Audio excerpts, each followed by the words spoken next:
নবী করিম মুহাম্মদ সাল্লাল্লাহু আলাইহি ওয়াসাল্লাম বলেছেন, তোমরা দাজ্জালের ফিতনা থেকে সতর্ক থাকো। যে ব্যক্তি দাজ্জাল বের হওয়ার কথা শুনবে সে যেন তার কাছে না যায়। হাদিসের ভাষ্যমতে মহান আল্লাহ কেয়ামতের আগে দাজ্জালকে পাঠাবেন। সে এসেই পৃথিবীতে ত্রাসের রাজত্ব কায়েম করবে। ধোঁকা ও প্রতারণায় মানুষের ঈমান ছিনিয়ে নেবে।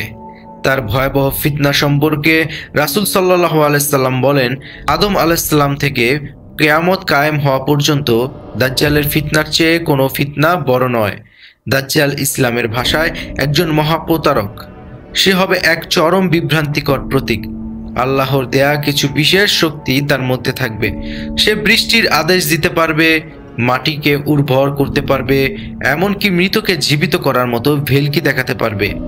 মানুষ ভাববে সেই আল্লাহ, কিন্তু মুসলিমদের জন্য সুস্পষ্ট চিহ্ন থাকবে।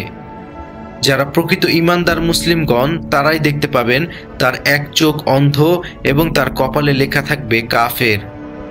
সহিহ মুসলিম শরীফের হাদিসে এসেছে, রাসূল সাল্লাল্লাহু আলাইহি সাল্লাম বলেছেন, আদম সন্তানের শুরু থেকে কিয়ামত পর্যন্ত কোনো ফিতনা দাজ্জালের চেয়ে বড় নয়। তার ফাঁদ এত সূক্ষ্ম হবে যে অজ্ঞরা সহজেই তার ফাঁদে পা দেবে। শুধু নামাজি মুসলমান হলে হবে না, চাই সত্যিকারের ঈমান, চাই আল্লাহর প্রতি দৃঢ় ঈমান। আর এই ফিতনা থেকে বাঁচার জন্য রাসূল সাল্লাল্লাহু আলাইহি সাল্লাম আমাদের চিনিয়ে দিয়েছেন এক মহা ওষুধ। সূরা কাহাফ কুরআনের একটি গুরুত্বপূর্ণ সূরা সহ মুসলিম শরীফের 809 নম্বর হাদিসে এসেছে, রাসূল সাল্লাল্লাহু আলাইহি সাল্লাম বলেছেন, যে ব্যক্তি সূরা কাহাফের প্রথম 10 আয়াত মুখস্থ করবে সে দাজ্জালের ফিতনা থেকে রক্ষা পাবে। একটি হাদিসে বলা হয়েছে, সে হবে ইহুদিদের স্বপ্নের নায়ক। একত্রে 70,000 ইহুদি তার আনুগত্য মেনে নেবে। রাসূল সাল্লাল্লাহু আলাইহি সাল্লাম তার ফিতনার বিষয়ে সতর্ক করেছিলেন এবং উম্মতদের জন্য দোয়া শিখিয়ে দিয়েছেন। তাই দাজ্জাল সম্পর্কে জ্ঞান রাখা সবার জন্য জরুরি। যুগে যুগে দাজ্জালের কথা আনাস ইবনে মালিক রাদিয়াল্লাহু থেকে বর্ণিত। আল্লাহ রাসূল সাল্লাল্লাহু আলাইহি সাল্লাম বলেছেন, পৃথিবীতে যত নবী রাসূল প্রেরিত হয়েছেন তারা সবাই নিজ নিজ উম্মতকে মিথ্যাবাদী কানা দাজ্জাল সম্পর্কে সতর্ক করেছেন।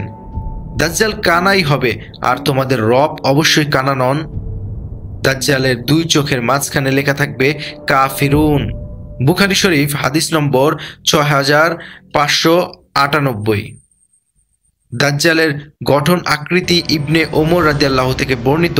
রাসূল সাল্লাল্লাহু আলাইহি সাল্লাম বলেছেন, আমি নিদ্রিত অবস্থায় দেখতে পেলাম যে আমি কাবার তাওয়াফ করছি। হঠাৎ একজন লোককে দেখতে পেলাম, ধূসর বনের আলু থালু কেশধারী, তার মাথা থেকে পানি গড়িয়ে পড়েছে কিংবা টপকে পড়ছে। আমি জিজ্ঞাসা করলাম, ইনি কে? লোকেরা বলল, ইনি মারিয়ামের পুত্র। এরপর আমি তাকাতে লাগলাম। হঠাৎ দেখতে পেলাম এক ব্যক্তি, স্থলকায়, লাল বর্ণের, কোঁকড়ানো চুল, তার এক চোখ কানা, চোখটি যেন ফোলা আঙুলের মতো। লোকেরা বলল, এ হলো দাজ্জাল। তার সঙ্গে অধিকতর সাদৃশ্যপূর্ণ লোক হলো ইবনে কাতান বনি খুজায়ার এক ব্যক্তি। বুখারী হাদিস 6643। দাজ্জাল ও কিয়ামতের আলামত।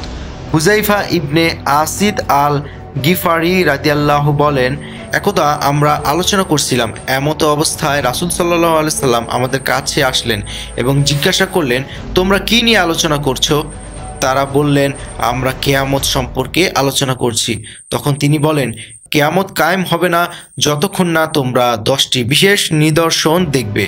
অতঃপর তিনি ধূম্র, দাজ্জাল, পশ্চিম দিক থেকে সূর্য উদয় হওয়া, মারিয়াম তনয় ঈসা আলাইহিস সালামের অবতরণ, ইয়াজুজ মাজুজ ও 3বার ভূমিধস, অর্থাৎ পূর্ব প্রান্তে একটি ভূমিধস, পশ্চিম প্রান্তে একটি ভূমিধস এবং আরব উপদ্বীপে একটি ভূমিধসের কথা উল্লেখ করেন।